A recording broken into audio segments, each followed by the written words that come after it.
fear may be the mind killer. But everybody, y'all, I am so pumped to finally be reviewing Dune Part 1. Yes, technically, it's a Part 1 by Denis Villeneuve, one of my favorite directors of all time. I have literally, I kid you not, I have just raced back from the movie theater to come back here and rant to you all about how much I love this movie. I mean, ever since I first heard that Denis Villeneuve, one of my favorite directors of all time, was going to direct this sci-fi epic, I was incredibly pumped. I mean, Denis Villeneuve directed one of my favorite science fiction films of all time. I mean, let's not even say it's science fiction. Like, it's in my top 5 films of all time. Blade Runner 2049. I freaking adore that movie. The man directed Arrivals, Prisoners, Sicario. Like, he is a director who knows how to make a film that is very thoughtful, very heady, has a lot of great themes and ideas into it, and yet still make it, and even be really slow-paced and take its time, and yet still make every single moment feel investing and arresting, and just makes me want to just sit there and just give my full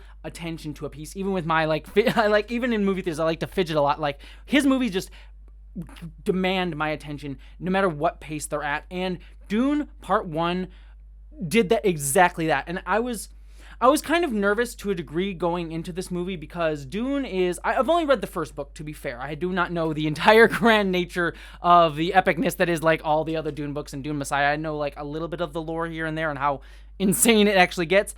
But I do know that this movie, that this Part 1 that this was going to tackle, was going to be some of the most exposition heavy and slowest pace part of the story to get into, and require a lot of the most of the like audience like attention to really get steeped in this world. And so, and I still, I guess it's kind of a worry going into this further on, that I worry that this movie's not going to get a part 2 because this movie just demands so much audience attention and investment. But what I really loved going into this is this movie, just because Denis Villeneuve is doing it, he demands and he really gets that attention here. This movie is an incredibly slow-paced film. Do not go into this movie expecting like epic, awesome battles. You do get some great action, and there is some really great moments of like big epic action within this, but it almost even feels anticlimactic when you get to it because it feels so inevitable when you get to those big moments. Like, you're just anticipating these big action set pieces, and when you get to it, it's kind of like, yeah, that's what I thought was going to happen. And that's not a negative. That's kind of what the film is all building off of, that sense of dread and anticipation for what you know is coming. And that's kind of part of the ideas and themes of this film, about just predicting and assuming what's going to happen and being able to sort of move and balance off of that as we see in these characters. So this movie is definitely a slow-paced thriller that really builds up to those moments. But again, each moment, just Denis Villeneuve has this ability to make every moment feel impactful and worthwhile. And I think a lot of that comes down to, first off, the visuals in this film. Everyone's talking about the grand epic scale of the visuals, like, and you do get all of that. You get Arrakis and this desert world all built up in this film, and the visuals of seeing that world are definitely paid off here. The scale of the sandworms and the building up to those sandworms are truly epic and grand. Like, I knew I was gonna get giant sandworms when I went into this movie, but there are a few moments in this I'm like, damn, these things are huge. And when you really finally get to see them, it's like, it pays them off really well. But Denis Villeneuve also has this great visual language that it manages to be incredibly sparse and still like draw you into a frame and draw you into an image. For example, one of the ways that I sort of was thinking about that was the opening of this movie where we meet House Atreides. It's very much like the Scottish, they're on this like Scottish planet, very filled with water, very open frames, very open visual language. There's a lot of grand sweeping landscapes. And then when we go to Arrakis and the Atreides family goes there, a lot of the frame is closed in and hemmed off. And you get the sense of like this closing in on the family. And so the visual language really draws you into this piece. I think one of the only knocks I can really give to the visual language is I wish there was a little bit, I mean, the film is mostly dominated by blacks, grays, whites, browns because of the setting of the piece, it being in Arrakis, a desert planet. But I wish there was a little bit more visual distinguishers, because when we get to like the big grand epic battles, as I was talking about, a lot of it gets kind of hard to track and follow in those moments. Like a lot of different people and players get kind of lost in the sort of melange of color that you get to see throughout the film, because it all is very samey. Like the Harkonnens have very similar looking guys to the Atreides, and I didn't need it to be like bright, Marvel-esque colors, but just a little bit more visual distinguishers. We get a little bit of that with like the awesome tech here with like the shields that they have, where the red means that a thing can pass through the shields, blue means that it bounces off. That's really good visual language that I really thought I was hoping that the film would use a little bit more throughout the piece, but overall it was truly fantastic, just in terms of the scale and the ability to use the frame to tell the story, despite how sparse a lot of the framing was. The second way I think Denis Villeneuve really makes this hit is the actors. Like, there are so many fantastic actors throughout this film. You get Skarsgård as the Harkonnens, and everything to do with the Harkonnens is absolutely creepy. I think my only knock against the Harkonnens, and Dave Bautista as well in there, is I wish they were even more. I wish we got a little bit more of selling how awful and gross these people are. They are very menacing throughout the film and nasty, but we never get a sense of we never get to see them actually doing anything awful up until like they do the whole like backstabbing house stuff. But that's sort of what we expect from political thrillers. I would like to have seen a little bit more of them being nasty to really sell their villainy, but both Skarsgård and Dave Bautista really sell that in their performances of how creepy these guys really are. But then we also have Oscar Isaacs. We get Zendaya. We get so many other different actors throughout this entire piece that really sell the roles, no matter how small they are. Like even Jason Momoa has a fairly small role in this, and I adore Jason Momoa to death. Like everything, he is my man in literally everything, and he sells the role. So this film is absolutely littered with so many great actors, even in small parts, and they all do such a great job of really bringing you into this world. I think probably even the weakest performance of this entire film, if I had to pick one, would be Timothée Chalamet, who plays Paul Atreides, the lead character ostensibly of the piece. I didn't hate his acting. I didn't think he was, but he didn't like knock me away as much as all the other actors in this, who really, even in their small roles, I think Oscar Isaacs especially, Oscar Isaacs only has a few like pivotal scenes throughout the piece, and every single time he's on screen, you really feel the emotional investment and weight that he's bringing to this. And Timothée Chalamet, and I think it's part of the character. The character is kind of closed off and reserved throughout most of this, and he kind of stays that way throughout most of, at least what I've read of the books. And so I think Timothée Chalamet just really doesn't give me those impactful moments as much throughout the film. But when he does have great moments, again, kind of when he's bouncing off of Oscar Isaacs and his mother, it all really works for me. The other thing that I really appreciate Denis Villeneuve for in this film, and this might be one of the biggest dangers of the film in terms of getting a wider audience, but it's something I really love about it, is he does not help you within this movie, within sort of getting you into the exposition of the world. In something like Game of Thrones, which is sort of the biggest sort of comparison I can make to this, even in Game of Thrones, there were scenes, even though that show did not super help you as much as like other shows of giving you the big exposition dump, there's still scenes in Game of Thrones where you get to explain the different houses, you get different scenes, like when you're explaining to the young Starks, like who the Lannisters are and stuff like that. This movie gets a lot less of that. There's a little bit of it here and there with Paul sort of learning about, the Arrakis and the Fremen and everything like that. But for the most part, the film does not really give you anything. You're sort of all supposed to pick it up from context clues, like what the sort of political intrigue between the Harkonnens, the Atreides, the Emperor really, really is. And it does not hold your hand in any of that way. In fact, it doesn't even hold your hand in terms of giving you the wider context of the other parts, the more lore-heavy parts of this world, like the Bene Gesserit. If you've read the book, the Bene Gesserit, like the house of witches who have powers and have been sort of like manipulating genetic lines and bloodlines throughout centuries to try and breed this one perfect person who Paul may or may not be. There's like whole sections of the book that just explain who they are.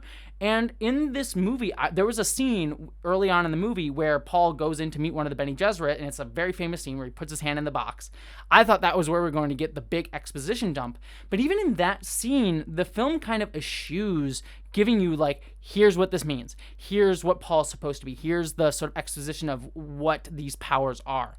it never really sits there and just guides you through it. You're all supposed to just pick it up. And the film has all of that there, but it does not assume that you need any extra help beyond just the moments and the visual distinguishers and the audio distinguishers that help you pick up from context clues what's going on here. I can even think of, it even happens in the action sequences. There's a great action sequence in the film, just to spoil a little bit, where Paul is attacked by an assassin hunter, I think it's a hunter seeker, that is trying to kill him, and the hunter seeker comes in and like comes right at his face and stops right in front of him.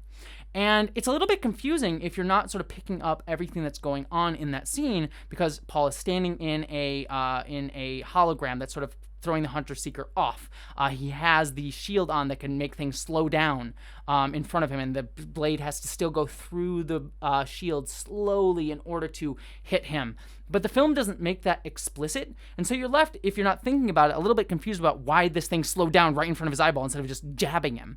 But all the pieces are there. You just need to pick up on it from watching it. And I really appreciate the movie does not handhold it in any way that. And finally, going into some of my latter thoughts on the film towards the end of this piece. So if you have not seen the movie, I'm going to start getting into spoilers here about some stuff that I really, really loved. I talked about how the scenes, the action sequences felt anticlimactic, the sort of big like takeover of Harkonnens taking over the Atreides family. That comes in, it's kind of the middle of the second act, to be very honest with you, of the movie. And what's interesting about that is it kind of goes towards how this movie is very strangely paced and structured. And I actually really liked that about this, that this was not structured in a very clear, concise way that you would sort of say, like, here's the end of Act 1, here's the end of Act 2, that we sort of get with a lot of big movies.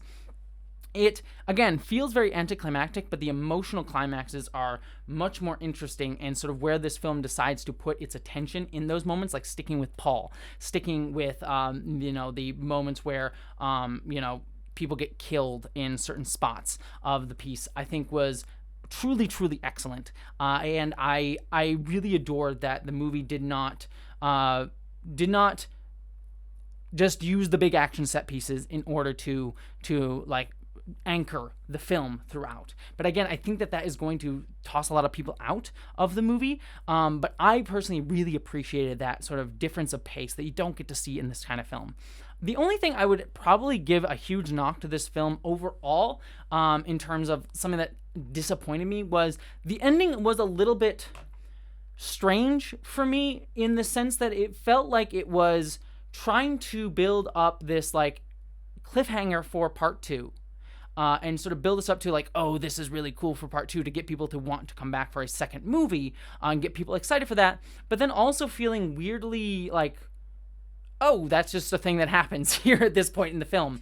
For example, I can kind of describe this in 2 ways. One is there's this big, I was talking earlier about the lack of exposition throughout the film, and there's this great moment where one of the characters, who's a Fremen, who is trying to escape some of the Harkonnen soldiers, puts a thumper in the ground, this like thing that shakes the sand, and calls an earthworm, one of the big sandworms, towards her. And, she steps off to the side, you see the sandworm coming, and then she pulls out these like hooks.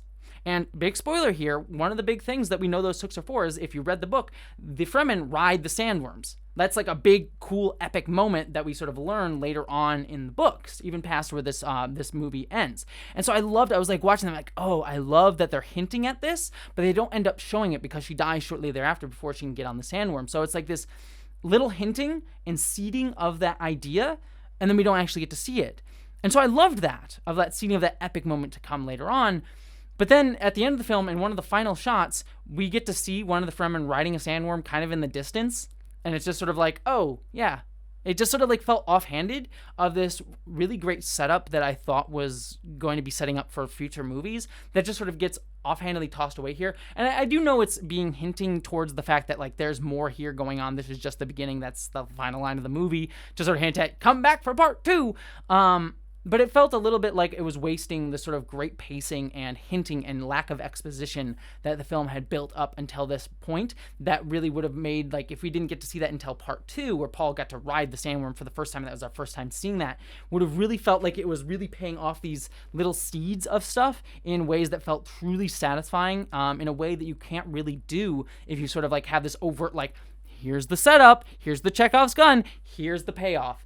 This movie was seeding that, and it just kind of felt offhandedly tossed away, and I was kind of disappointed in not getting that really awesome moment later on. It still may be awesome in part 2, but it feels a little bit diluted now because we've seen it in part 1. The other way, too, is just the ending also feels weird because I love that the final climactic battle is a small one with Paul sort of fighting this guy to earn his honor among the Fremen. I liked, again, that sort of anti-climax, but the emotional climax being the bigger part of the piece instead of it being sort of a big moment for the film. Like it would have been natural to have like the big Harkonnen takeover be the end climactic battle, but no, it's a small battle between, Timothée Chalamet, Paul taking his first life ever. And I enjoyed that subversion there. But then it just sort of like ends immediately after that. And I'm like, give me a little, like there was no even big like epic shot or epic moment. And again, I don't need it to be a big climax, but it just sort of like was like, like it was stopping mid-sentence for me. And I know I was praising the pacing of the movie, but it really just feels like, oh man, and maybe this is part of the design, but it's like, I just want to get into part 2 right now, which again can help sell it, but it feels like the film feels unfinished in a lot of ways, and it makes me sort of I'm like comparing it to like Lord of the Rings movies, where those movies did have big cliffhangers, and yes, they were much more regularly structured, but they at least made me feel like a conclusion, whereas here's I don't really feel that as much. And I think there were some spots, if you read the book, that would have felt a little bit more natural as a conclusion point, even if you wanted to have the offbeat structure to the film, and it just feels a little bit weird for me. So it feels like I honestly can't fully judge the movie until I have a part 2, which ultimately is going to bring me to my final thoughts of the movie. I want a part 2. I want to see Denis Villeneuve's vision for Dune sort of completed. I mean, honestly, I would love to see even more Dune films after that. Like, I know some of the lore of the insanity that happens after Dune Part 1, but ultimately I feel like the story that Dune is telling in the book, the first book, is a complete story in and of itself and does and says what it wants to with this sort of chosen one narrative with Paul. And I feel like just at least Denis getting one more film to finish out this vision, I am here for it. I'm ready for it. Something else too I want to quick mention too that I didn't even think about. Just again, some of the like design choices, like the pods, the ships are all really cool and looking, and I love the low tech nature of this, despite the fact that there's some crazy tech going on here. Like we don't get to see big holograms or big computer screens or anything like that. It all feels very tactile in a very Star Warsian way. Like the original trilogy, like all very tactile, but not even less tech than that, and even less analog. And so I like that look of it too. So I just want to give props to the design choices throughout the film. But regardless, part 2, I am ready and here for. This was a true treat. I don't know if it reaches the levels of Blade Runner 2049 for me, in terms of, just a truly grand masterpiece, in my opinion. But that being said, I do feel like this is only half a movie, and so maybe I'll be singing a different tune when we get part 2 of Dune, because I could totally see that really making this feel like a much more complete narrative to me and really making me appreciate even this film more. But I think it's really going to come off the back of, are we going to get a part 2? So all that being said, go out and support Dune. I really love this movie. I think you will too. Beyond that, thank you so much for watching. I hope you enjoyed this. Don't forget to subscribe, comment. I'd love to hear your thoughts on the Dune movie if you've seen it. Let me know all that down below. But beyond all of that, I hope that you, as always, live long and prosper.